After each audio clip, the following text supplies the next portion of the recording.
What's up everybody, this is the 2023 Chevy Camaro LT1. Huge thanks to Harrison Auto Sales for providing me here with this vivid orange metallic Camaro LT1 to review for you guys today. So about the LT1 version of the Camaro, well, I've been trying to get into one of these for years and never had a chance until now. It's a package that came out a few years back and was designed to just be basically based on a base Camaro, but give you the V8 engine and just be a really nice access point to the V8 for those that don't need all the extra hardware of the SS. So, I mean, there are some key differences here. So you'll see that styling wise, it's all the same styling as a base Camaro. And aside from the wheels and the hood vent, it looks exactly like a base bare bones Camaro, like the 4-cylinder and the V6 ones. For some people that might be an upgrade, depending on how you feel about the front end on the SS versions. I think this still looks really nice though. I love the matte black grille accents you have there. And I do actually really like the look as it is aged now. This refresh, by the way, is about 5 years old already, believe it or not. And I do still love that functional hood vent there in the hood. One nice improvement you do get here is you get the 20-inch wheels from the SS because they needed that in order to fit these larger brakes. So it does have the same brakes as an SS up front. Now, as far as the rear brakes go, those get downgraded to the regular Camaro brakes instead of the SS one. So a little less braking power than an SS, but still really great. You have the 20-inch wheels. They are wrapped in all-season tires instead of the summer tires you get on an SS. So another key difference, and you're only 245 wide in the back versus 275 wide typically on a Camaro SS. Other things though, you do have an LT1 badge here on the fender to help it stand out a little bit. And then going out to the back though, I mean, there's no wing, there's no nothing. This one does have the dual mode active exhaust, which is great to have, so that makes it a little sportier there out back. But otherwise, I mean, it's a pretty plain look. I do like those taillights though that they refreshed a few years back, but this really is a sleeper car. You know, especially if you take off this badge, very few people would even realize that this is a V8 powered Camaro unless they hear it start up and then you hear that great loud exhaust. And so overall, even though it might not be the most aggressive look, I think that it's still a nice looking vehicle, especially here in this vivid orange metallic. It's such a cool color. The interior of the LT1 Camaro is, of course, based on a base Camaro interior once again. Now, this one does have the technology package for an extra $900, and that gives you the 8-inch touchscreen instead of the 7-inch screen you'd have normally. But this interior hasn't changed in the past 8 years, so there's really nothing new to cover here, aside from the fact that it now has wireless Apple CarPlay and wireless Android Auto in the Camaros here. But aside from that, you know, you're going to get the base Camaro gauges, you get the cloth seats here. They're still nice, sporty seats, so they really hug you in nicely. And the cloth is a little bit on the rougher side, doesn't feel, you know, super silky or nice, but you know, it still gets the job done. Again, for someone going for a base one like this, you know, you don't really care about that stuff as much. You're willing to make those sacrifices, and so I still think these cloth seats are totally fine. Same great steering wheel with these rev match paddles here on it, even though this is a manual transmission. And then you know, I just still really like this interior though. I think the design's pretty cool. I think it's aged pretty well, especially if you go for, again, those higher trims with a little more tech. But you know, in this base one, you have hard plastic everywhere for sure, and you know, it certainly leaves a little bit to be desired here in the base one. One nice thing though with this technology package that gives you the bigger screens, you also get the Bose stereo, which upgrades you from a 6-speaker stereo to this 10-speaker stereo, so a nice improvement there. So overall, you know, it is still a really cool interior, even if it does feel a little bit cheap here in this base one. But the other little thing I'll add very quickly though is that, you know, this is definitely the least livable interior out of all the muscle cars. You have less storage space than the Challenger and the Mustang. Tiny little pockets in the doors here that are barely accessible, tiny little cup holders, little center armrest, and that's all you get as far as storage space. You know, you have the smallest back seat out of all the muscle cars, the smallest trunk out of all the muscle cars. So, you know, those types of things are going to come down to personal preference, but just keep in mind, you know, there's a good reason why the Mustang and the Challenger outsold it, and I think a lot of that comes down to that daily livability, which the Camaro lacks compared to its competition. But let's start up and go for a drive. The Camaro just has the basic Chevy key here, but it's a nice key nonetheless, and it is keyless access, keyless entry, and push button start still, so you just leave the key in your pocket, hit the engine start button, and it roars to life. Alright, so setting off here in the 2023 Camaro LT1. So, I just have to say, it feels really good to be back in a Camaro. I reviewed a ton of these back in the day when these first came out, but it's been several years since I've driven one of these Camaros, and they are still just so cool. Now, the first thing you'll probably notice about these is the visibility, which is pretty bad. One of the worst new cars on the market. Owners tell me they get used to it, and it's not a deal breaker. This car is fantastic enough. Cliff notes, you know, these Camaros are always so much fun that, you know, I think that it's probably something worth living with if it's something something you can get used to, but I mean, very narrow windshield, narrow side mirrors, view out of the back isn't great. You have a backup camera at least, but you know, it's just, you feel like you're driving around in a tank. And I mean, I'm 5'9", I'm not the tallest person out there, but I still feel like I'm sitting like way low in this vehicle, and the seat isn't even all the way down. So, you know, it's just a different driving experience. I'm always like looking up over the dashboard a little bit more than basically any other car, but you know, it doesn't prevent me from enjoying this vehicle, and I don't think it should prevent anyone else from enjoying these if it's something you really want. Other things here about these, I really love the shifter. It's definitely more mechanical and weighty feeling than like the MT82 and the Mustang GTs, for example. And the manual in the Challenger is pretty old school and pretty rubbery. This is definitely the better of the, you know, manuals as far as the muscle cars go. And clutch is a little tricky to get used to sometimes, but after a while it's totally fine. Also, this exhaust, by the way, is right now in the Tour mode, and it's still will crackle and pop, and it still has a nice volume to it, and it's really great. This exhaust, by the way, is about $1,000 upcharge. I think it's totally worth it, because you're not gonna be able to get in a dual mode active exhaust for, you know, less than $1,000 anywhere else. But anyway, other things, you have really quick throttle response. You know, that's part of this very torquey V8 engine. It makes a lot of power down low, unlike what you get with the Mustang in particular, and its 5-liter V8. So with this motor, I mean, it's just so punchy from the second you put your foot down, but it's still fairly easy to be smooth with. Brakes also still feel pretty good. We'll test those up at some higher speeds a little bit later, but you know, pretty responsive so far. And I do really love another thing with this manual, that you do have the auto rev matching downshifts, and so that's something you can turn on and off. And I think it actually turns off whenever you get out of the car, so something it'll pull every time you get in here. But regardless, it's really great that it has that, and you know, just a nice little thing to, you know, make it a little bit easier to drive if you're not an expert at heel towing. But I'm going to go ahead and put it up into the sport mode, which does open up that exhaust and make everything a little bit sharper. And let's turn down onto this back road here and see how it does. Here we go. Wow, yeah, really good power. Oh, and it sounds good too, especially when we let off the gas there. It's got that, just a very old school V8, has a little bit of crackling and popping going on there. And oh yeah, this thing, oh, it sounds so good. I love how much power you have here with this thing. It's always so satisfying to bring one of these out. So you have a 6.2 liter naturally aspirated V8 engine. It's direct injected. It does 455 horsepower, 455 pound-feet of torque. Hasn't changed in the past 8 years here, but it's still just, it stands out from the crowd just by being so torquey, and it is really nice feeling. I mean, the Challenger is also pretty torquey, especially the 392, but compared to the Mustang, it's just a whole different kind of power delivery, where you have so much power down low, versus the Mustang really requires you to wring it out a good bit more. I mean, the nose just lifts up immediately. And I'm also impressed too that it actually put the power down as well as it did. I didn't see any traction control lights lighting up or anything like that, but this thing is only running 245 wide tires all around. That's one of the big downgrades here for the LT1, is you only have 245 wide tires in the back. You're usually 245s in the front, 275s in the rear on an SS. And the tires are just all seasons too, so you get summer tires typically on an SS. So we have all seasons here on these. Now from the factory, these come with Goodyear Eagle all seasons. This one has these full-way high performance all season tires that might have helped put the power down a little bit better, but still 245s. I'm just really impressed that it still puts the power down that well. Man, I can listen to that exhaust all day. It sounds so nice.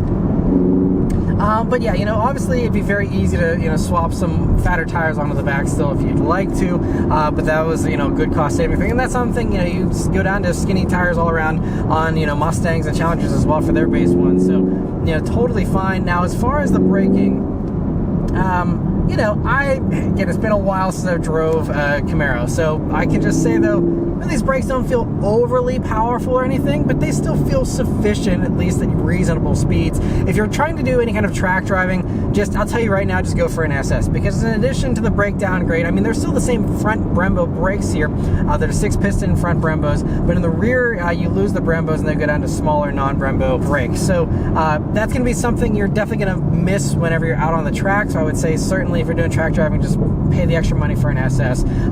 Other things though that will make you want to go for an SS if you're doing any kind of intense driving is this gets rid of basically all of the extra coolers that are needed to perform at higher speeds consistently. So this loses the auxiliary engine oil cooler, the auxiliary coolant cooler, also the transmission cooler is tossed out, and so it definitely means that you have just something that's not going to be able to perform again, especially at higher temperatures on track. So but the whole thing with this is it's supposed to be, again, an entry-level point here for the V8 for people that, just want that V8, most likely aren't doing any kind of track driving, and they're just content to just have the V8 sound, have the V8 power, and they don't need the biggest brakes, they don't need the most cooling. This is going to be totally sufficient for, those buyers, and I think it's great that Chevy was bold enough to offer this because, yes, it's less well-rounded than the regular Camaro SS, but, for a lot of people, again, they don't need all that extra stuff, and so I'm happy that this is available. It's about $3,500 less than an SS, a 1SS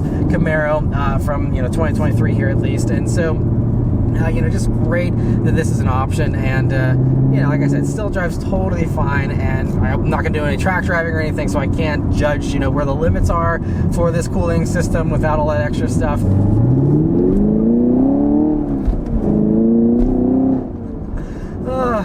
Yeah, it feels so good. Another thing I really love, though, one thing they didn't go cheap on is the fact that you still have a limited slip diff. Now, it's not the fancier ELST that you can get in some of the more sportier versions of the Camaro, but it still has a limited slip diff, which is something Nissan won't give you in the base Nissan Z. So it's great that you have a limited slip diff, puts the power down really well as a result of that. And for those that are curious, the 0 to 60 for these is about 3.9 seconds for, I believe, an SS with the automatic. This being the manual and then having the skinnier tires in the back there, I would assume this will be like a mid 4 seconds 0 to 60. Obviously, if you, again, want the best times for acceleration, you're going to want to go for an SS and an automatic one at that. So this manual LT1 is not going to be the way to get the fastest, drag racing times, but still, plenty of power, still plenty of punch. Like I said, it feels so fast, so strong, and so good. And now just cruising at some higher speeds on the main road here. This touring exhaust mode is just still really nice and quiet. I mean, it does get loud, if you lean into the gas there a little bit, but as long as you're just cruising, it's really nice and quiet, really nice and refined. And also it's interesting because you have no option for magnetic ride control here in the 1LT, so you don't get access to some of that high performing stuff like you get in the other V8 Camaros. But this stock suspension setup is still totally fine. I mean, obviously the magnetic ride control dampers are great to have, and certainly welcome if you have the extra change to spare, but this still, it's nice and smooth, nice and comfortable, and we'll take it out onto tighter back roads here and see how it handles. Alright, so now we're on some more windy corners, nothing super tight, but the Camaro's always been, in my opinion, the best handling out of the three muscle cars, and it's so composed and just feels so good. And even on these 245 wide tires that aren't super sporty, it's still just, the chassis is just such a balanced, just composed thing, and it just feels so good. And the steering is also a little quicker than all the other muscle cars, a little tighter, and so that just, again, adds to this sporty feeling. The curb weight also is fairly light. It's actually a little bit lighter than the competition as well. So I believe it's the regular SS, with the curb weight that I saw quoted was 3,788 pounds. So maybe this one being stripped out a little bit, you might be closer to 3,750, something like that. But that's about 100 pounds or so lighter than comparable Mustang typically, and it's just the smaller dimensions here of the Camaro and all that really just makes this feel the sportiest of the bunch.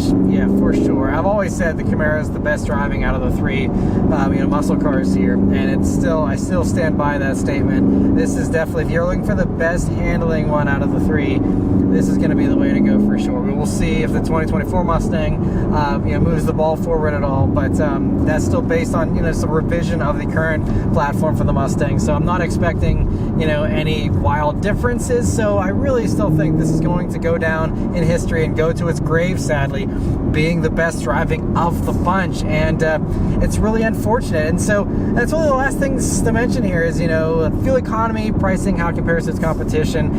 Fuel economy, not like anyone really cares too much, but they're rated at 16 mpg in the city, 24 on the highway, and 19 combined. And I mean, it's a V8 powered sports car, so again, no one really cares, but for your reference, reference, there you go. As far as pricing goes, so like I said, it's about $3,500 cheaper than a 1SS Camaro. That great strong V8 for that $3,500 discount. And so they start around $37,000. This one has tested as about $39,000 because it has the exhaust and the technology package here. So that's what these cost brand new if you can find one at a dealer. And supposedly it's getting pretty hard to even find a Camaro, even though they're not ending production of these until January of 2024. They're just not building a ton of them. And so if you can find one, $37,000 is what you're going to be paying, to start, and then $39,000 here as this one's equipped. But if you don't want to wait or try and hunt one down, and you are nearby and you're watching this, in the first few weeks of posting it, Harrison Auto Sales does have this one for sale. I will include a link in the description to the listing, and you can call them up and grab this one if you can. So it's only got 6,000 miles on it, really in fantastic condition. But it's really just a strong value too.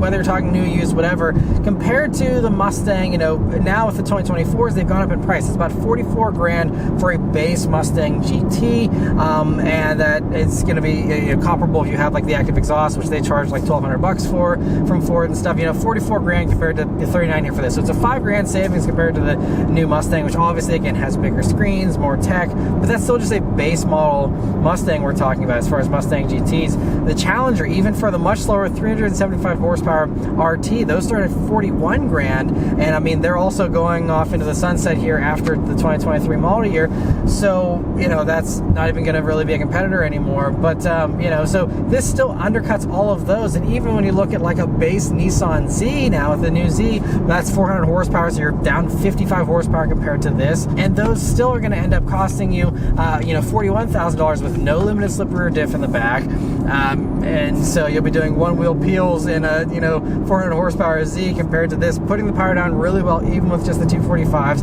I think it's just a really solid value.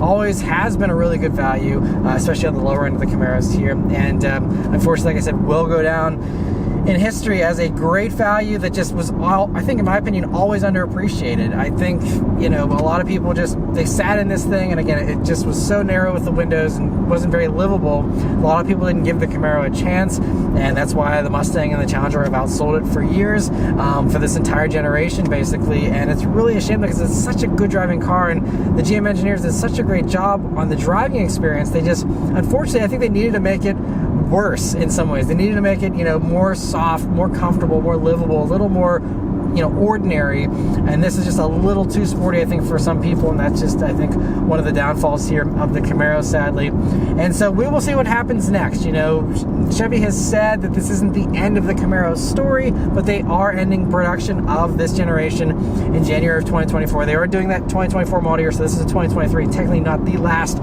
model year, but, we'll see. If the Camaro does come back. GM has been using names for other things in the past, so we could see the Camaro come back as a sedan, as an SUV. Could be gas powered, V8 powered, or could be electric.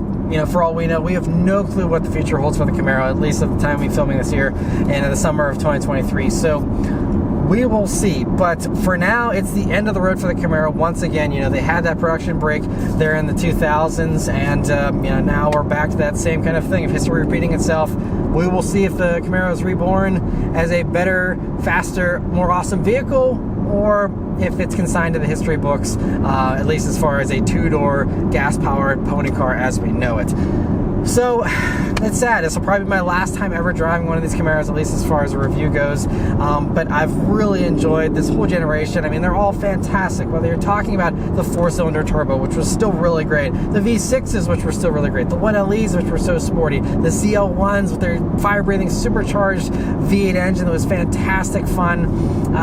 Just so many good Camaros here over the years, and it really, I'm a Mustang fan. I will admit, I have a Mustang. I'm one of those people that wanted that extra livability, but I'm really gonna miss the Camaro. It's fantastic, and I think that without this competition of Chevy and Ford nipping at each other's heels, we may not see as many innovations as we'd like to see here in the muscle car wars in the future, if they even continue as we know them here. But anyway, that is the end of the road for the Camaro. Let me know your thoughts on this 6th generation Camaro and the LT1 in the comments below. Thank you all very much for watching, and I'll see you on the next one. Take care. Farewell, Camaro.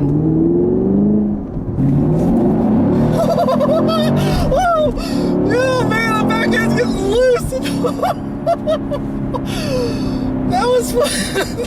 Oh my gosh.